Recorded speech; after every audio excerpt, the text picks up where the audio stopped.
5 seconds to go. Start. Mr. Chairman, sir, I am extremely grateful to you for having given me an opportunity to take part in this debate. First and foremost, I would like to thank the honorable members for their very impressive homework and the deep interest they have taken in this subject of national interest, which is so very important for our survival and for our economic development.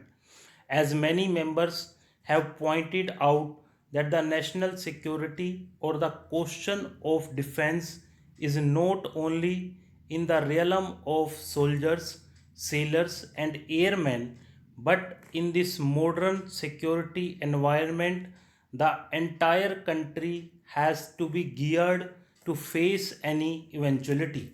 If such an eventuality does arise, and many of the members have given their weighty suggestions that apart from gearing up the morale of the armed forces, the morale of the country must also be geared up, the economic strength must also be geared up. Our late Prime Minister had in this regard said that the strength of the country is not only the strength of the armed forces but also the economic strength of the country, the industrial capacity, and the indomitable spirit of the country.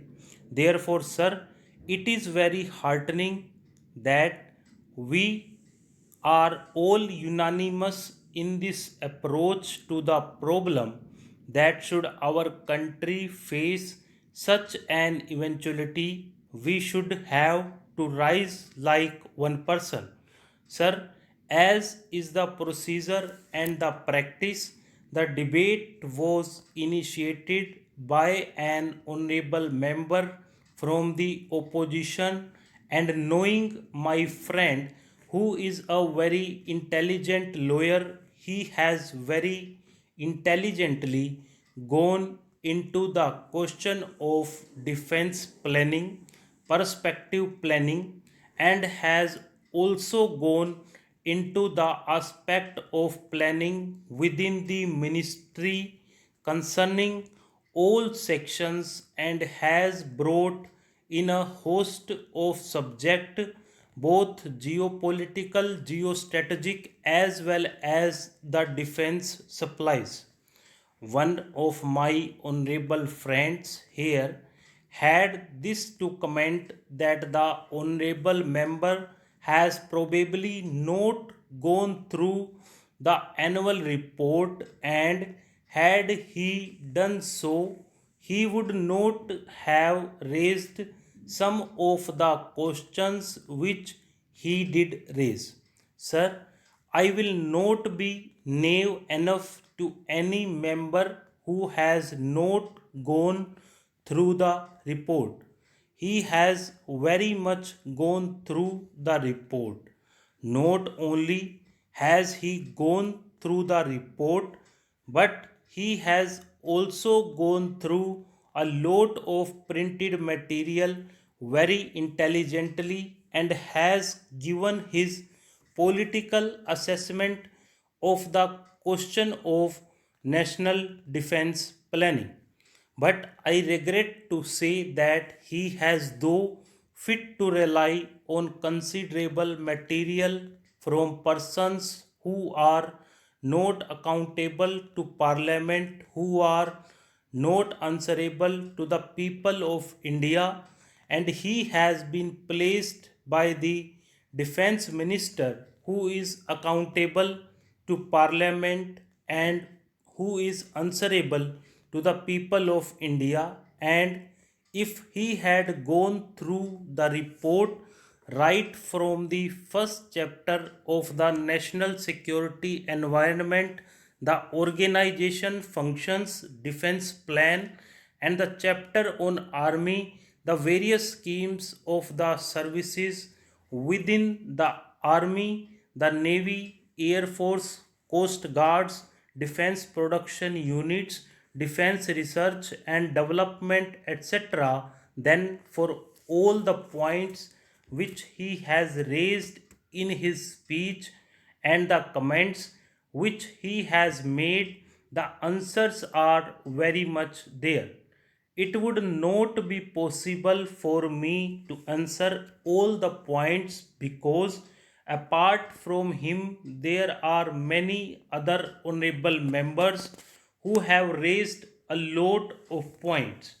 Some of them are repetition, some of them are new points, but I would confine myself to 7 or 8 points and answer those. One of the point raised was about the civilian defense employees of the ordnance factories, about their requirements and their ongoing strike because my minister could not go to their function on 23rd February.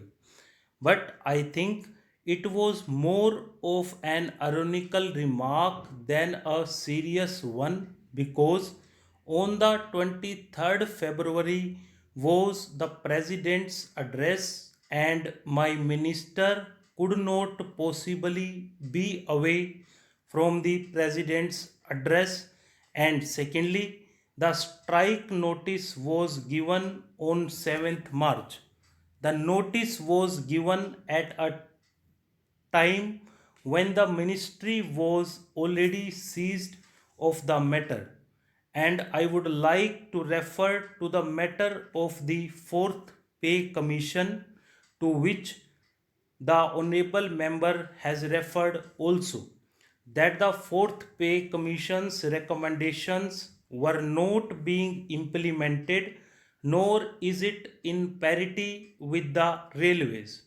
That fact is that the fourth pay commission had recommended five scales of pay in which the industrial workers should be fitted in after getting their jobs evaluated by an expert classification committee. The Ministry of Defense had accordingly appointed an expert classification committee who, on the basis of the point rating system, determined the point score for various jobs. However, they recommended the placing of industrial workers in 9 scales of pay. Even though the federations have participated in the deliberations of the expert classification committee, the federations demanded the fitment of workers in 5 scales of pay as recommended by the pay commission, and it is being considered by us. Stop.